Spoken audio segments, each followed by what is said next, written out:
इससे मार दिए किसको? एब्सोल्यूट। अरे इसमें एक को इंजन है ना, इंजन में फेल हो गया था इनका। स्टाल पोजीशन कहते हैं, बहुत ज्यादा हाइट कर देते जहाज, स्टाल कंडीशन में चला जाए, इंजन फेल हो जाता है, इसलिए इनके ऊपर मिसाइल हिट कर गई। अदरवाइज मिसाइल हिट नहीं करती, डबल इंजन रहता तब। और दूसरा विमान भी है 1980 का। आपके पास 1980 का मोटरसाइकिल है, क्या हाल होगा? लेकिन हिम्मत देखिए उस आदमी का कि लेके उड़ गया, और किसको मारने के लिए?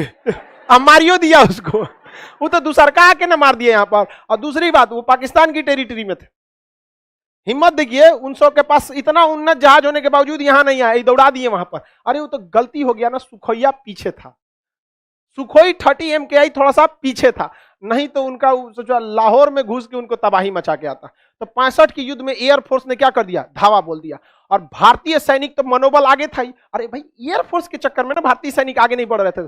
जब एयरफोर्स ने भारतीय सेना को कहा कि आप टेंशन मत लो, उनकी एक जहाज नहीं उड़ेगी, तो भारतीय सेना अगले दिन लाहौर पहुंच गई।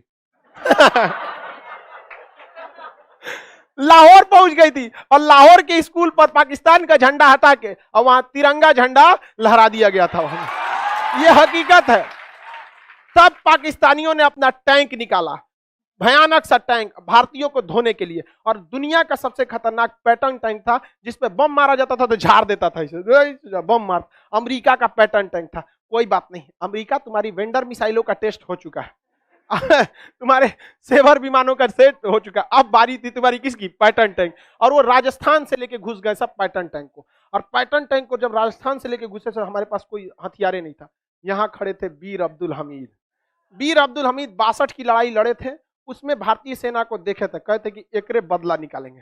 पहले तू आया ही पिटाएगा, और जो 62 का बदला तोरे से निकालेंगे। वीर अब्दुल हमीद के सामने जब टैंक आया था, पैटर्न टैंक को उधिया दिया यहाँ पर। और उनके सेना में यह अफवाह फैल गया कि भारत के पास ऐसी भी मिसाइलें हैं जो पैटर्न टैंक को मार सकती है। और पैटर्न टैंक इतना खतरनाक था कि उसके जो कमांडर थे, उनको पूर्ण विश्वास था कि दुनिया में कोई भी पैटर्न टैंक को मार नहीं सकता। सबसे आगे अपने पैटर्न टैंक लेके चल रहे थे। मारा वीर अब्दुल हमीद, पहले उन्हीं को उड़ा दिया। सेनापति ये मर गए वहां पर। सेनापति मरने के बावजूद उस सेनापति ब्रिगेडियर की पत्नी हाथ में सफेद झंडा लेके जब भारत में आई थी ना, कि मेरे पति का लाश दे दीजिए, उनका जनाजा पढ़ना है, तो भारतीय सैनिकों ने पहले उसको चाय पिलाया था बैठाकर। और यही हिंदुस्तान में है जहां विदेशियों के आक्रमण से हमारी छतरानियों को जौहर करना पड़ा था। यह फर्क होता है कि इंसान और एक जानवर में। हम दुश्मनी में भी इंसानियत रखते हैं। पहले चाय पिलाए थे उनके बैठ के, और उनकी लाश न दिए थे, कहते इनका हम लोगों ने इज्जत से दफना दिया है यहाँ पर, और वापस उनको भेज दिया गया था। भाई उन्हें कहा गया था कि मरे हुए बहुत टाइम हो गया, लाश को मत छोड़ेंगे तो जानवर खा लेंगे। हम लोगों ने जनाजा पढ़ा के उनकी लाश को दफना दिया गया है। आप जा सकती हैं, हम आपको फिलहाल चाय के सिवा और कुछ नहीं दे सकते हैं। आप वापस वो चली गई थी। ये हम में और आप में भी होना चाहिए। दुश्मनी में हमें अपनी संस्कृति को धूमिल नहीं करना है। ये गौरव से हमेशा ये याद रखेंगे। हम तो ये भी चाहते तो गोली मार देते उसको, लेकिन इतिहास में कभी नहीं मिट सकते थे कि भारतीय सेना ने एक विधवा के ऊपर हाथ उठाया। कभी नहीं हो सकता। तो इस बात में हमें गर्व होना चाहिए, और हमें इस संस्कृति को हमेशा से बचा के रखें। उसके बाद अगले दिन से तो वीर अब्दुल हमीद के जो गोले बरसने लगे थे, तो वहां पे RCL गन था। वो मतलब बहुत नॉर्मल बंदूक होता, टैंक को नहीं मार सकता था, लेकिन हर टैंक का कुछ कमजोर हिस्सा होता था, वहां वो हमला करते थे। लेकिन किस्मत कुछ और मंजूर था। भारतीय सेना का टैंक और वीर अब्दुल हमीद की RCL जीप और पैटर्न टैंक आमने सामने हो गए। दोनों ने एक साथ गोला मार दिया। यहाँ पर यहाँ वीर अब्दुल हमीद के चिथड़े उड़ गए। उनकी बॉडी भी अच्छे से नहीं मिली थी, कुछ टुकड़े बचे थे, वहीं उन्हें शहीद में दफना दिया गया। यहाँ धामूपुर गांव है, गाजीपुर डिस्ट्रिक्ट, उत्तर प्रदेश में। वहां पर उनके आज भी वीर अब्दुल हमीद के याद में स्मारक बनाया गया है। इसके बाद भारतीय सेना का खून खौला। भारतीय सेना ने यहाँ नहर खोल दिया। नहर का पानी इतना बढ़ गया कि इतना पानी लग गया वहां पर, वहां का टैंक जाम में फंस गया यहाँ पर। और उसके बाद हाल यह हुआ कि भारत ने 100 टैंक को मारकर गिरा दिया। इतिहास में पूरी एकमात्र भारत पाकिस्तान का सीमा है जहां आदमी का नहीं, टैंकों का कब्र बना हुआ है। टैंक अभी भी है, टैंक का कब्र बना हुआ है। वहां स्पष्ट टैंक के लिखा हुआ है, पाकिस्तानी टैंक, नंबर प्लेट के साथ। आके ले जाओ यहाँ पर। इतना ढूंढ के रख दिया था यहाँ पर। तो अब इसके बाद बच गई नेवी। तो नेवी के पास एक ऐसी जहाज थी, पानी वाली जहाज, जो बहुत सटीक मिसाइल मारती थी, लेकिन उसका ज्यादा रेंज नहीं था, जिसे कॉर्बेट कहते हैं, ज्यादा रेंज नहीं था। अब उसको कराची बंदरगाह तक ले कैसे जाए? तो भारत वालों को जुगाड़ का कमी है। यहाँ गाड़ी का इंजन फेल होता है, बांध के ले जाता है। तो भारतीय नौसेना ने उस मिसाइल मारने वाले जहाज को बांध के ले गए थे सब। कहां पर? कराची बंदरगाह पर। और कराची बंदरगाह के जितने भी जहाज थे सबको मार दिया था। पाकिस्तानी नेवी ने आदेश दिया अपनी नौसेना को कि समुद्र में मत जाओ, समुद्र में मत जाओ। रूस के थल नौसेना प्रमुख माथा पीट रहे थे कि यार मारा कैसे उसको, क्योंकि ये मिसाइल रक्षा करने के लिए। अब S-400 किस लिए है? रक्षा करने। अब ओकरा कोई ले जाके दूसरे पे हमला कर दे तो रूस नहीं करे, ये का किया रे तुम यहां? रक्षा करने वाला ना मिसाइल है कि तुम्हारे ऊपर कोई मारेगा तुम मारना। कहे हम बता रहे ना कैसे बांध के ले गए थे और वहां ले जाके खड़ा कर दिए और इसके और आया तो मार के गिरा दिया, सब मार के धो दिया। पाकिस्तानी नेवी का हालत खराब हो गया। कराची बंदरगाह से भाग गए थे वो लोग ग्वादर बंदरगाह पे छोड़ के, कह के भाड़ में जाओ। एयरफोर्स मराई, नेवी मराई, थल सेना मराई, सब मराई, फिर भी इन्हें गजवाए हिंद चाहिए। अरे चट्टो कहीं के, तुमको कौन समझाए यहाँ पर। इसके बाद लाल बहादुर शास्त्री, रूस जो था ये नहीं चाहता, क्योंकि अमेरिका और रूस के बीच में विवाद चल रहा था उस समय। सेम क्यूबा संकट चल रहा था। क्या चल रहा था? क्यूबा संकट। क्यूबा कहां? अमेरिका के पास है। क्यूबा संकट चल रहा था। लगने तो यहाँ पे अभी मार चल रहा है, यहाँ खत्म कैसे? तो मार जब तक खत्म नहीं होगा तब तक हमको लगता है हमको सेना में छाटा था सब इसीलिए। बोलता है तुम बहुत बोलता है। हम रहते वहां पे ना, हम मार करा दिए रहते। बाढ़ में जो सोचा कूद जाते हम मराते तो पीछे सेना आईबे करती। आई हो गया, जम गया, बजर गया, यहाँ पे बात खत्म। यहाँ अरे आज नहीं तो कल तो मराना ही मराना। मरा जाए आदमी, कौन दिक्कत है यहाँ पे?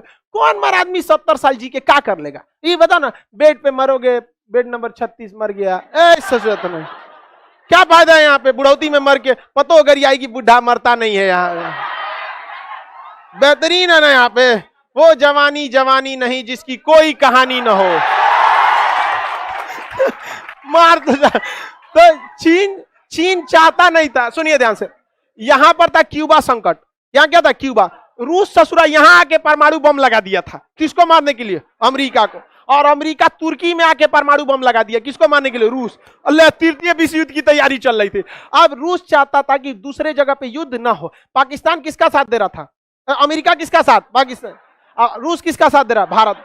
तो इन दोनों के बीच में ताशकंद में समझौता बुलाया गया। भारत लाहौर तक कब्जा कर लिया था। ताशकंद समझौता में रूस ने भारत का साथ नहीं दिया। वो केवल कॉम्प्रोमाइज कराना चाहता था। और लाल बहादुर शास्त्री पर सारे लोगों पर दबाव बनाया गया। इतना दबाव बनाया गया, कई बार ऐसे भी हो गया आपको बैठा के बीच पूरा गांव दबाव बनाएगा, मजबूरी में साइन करना पड़ेगा। ताशकंद समझौता साइन किया गया और कहा गया कि जो जहां पे कब्जा किया है वापस लौटे। तो पाकिस्तान से कब्जा कौन सी हुआ था? और हम लोग से लाहौर। और हमारे सैनिक भी ज्यादा शहीद हुए थे। भाई हर युद्ध की कीमत चुकानी पड़ती है यहाँ पे। तो हमारे हमारे सैनिक शहीद हुए उनके लिए एक संवेदना होती है। लेकिन हाँ, मरेंगे तो आपकी मृत्यु हो जाएगी, शहीद होंगे, अजर अमर रहेंगे। हमारे सैनिक कभी नहीं मरे, वो शहीद हुए, अजर अमर रहे यहाँ पे। तो हमारे सैनिकों ने शहादत दी थी, हमें लॉस हुआ था। हम कराची तक, हम लोग लाहौर तक चले गए थे। युद्ध नहीं खत्म हुआ रहता ना, बीच में समझौता नहीं होता, हेल के हम लोग तो ईरान घुस गए रहते यार। पाकिस्तान को हाथ छोड़ो ना यहाँ पर। तो बाद में समझौते से दोनों को अपना जगह वापस लौटाना पड़ा। जब साइन हो गया तब लाल बहादुर शास्त्री के ऊपर दबाव था, रूस का दबाव था, इनका दबाव था। ये बेचारे साइन कर दिए कि अब हम लोग वापस लौटेंगे, अपनी सेना से लौटेंगे। और देखिए, लाल बहादुर शास्त्री साइन करे ना करे, बीच में हस्तक्षेप होता, वापस लौटना ही पड़ता। थोड़ा समय लगता लेकिन लौटना पड़ जाता, क्योंकि यूएनओ ने कहता है कि आप दूसरे देश को कब्जा नहीं कर सकते।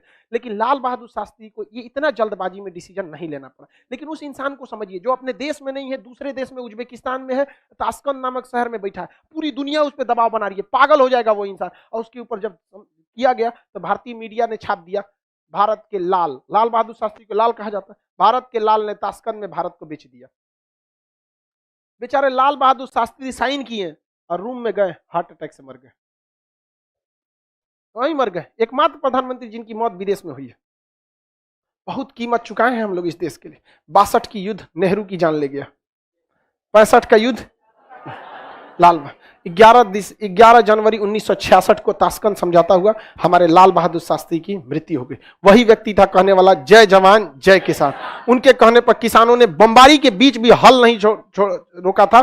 कश्मीर में खेती चालू थी, पंजाब में किसान खेती में लगा था, क्योंकि लाल बहादुर शास्त्री वो व्यक्ति था जिसने कहा था जय जवान जय किसान। किसानों ने कहा था कि अगर अगर सैनिक बंदूक चला सकते हैं तो हम हल चलाएंगे। अगर हमारा हल रोकना है तो बंदूक रुकवाइए, ना हल रुकेगा ना बंदूक रुकेगी। हार तो होना फिक्स है, पाकिस्तान हार भी गया था, लेकिन यहां पर रूस हम लोग को अपना मित्र माना नहीं था। लेकिन 1966 के बाद रूस को लगने लगा कि नहीं, भारत किसका साथ देगा, रूस का। उसके बाद रूस हमारे फेवर में आया और 1971 में रूस ने माफी मांगा था, कहा था कि जो 65 में गलती हुई थी उसका सूद समेत 71 में लौटा देंगे। और 71 में जब अमेरिका अपना परमाणु बम लेके आया तब रूस पहले खड़ा हो गया, मार हमको यहाँ मार यहाँ पे। तो कई अंतर्राष्ट्रीय संबंध बनते बिगड़ते रहते। ये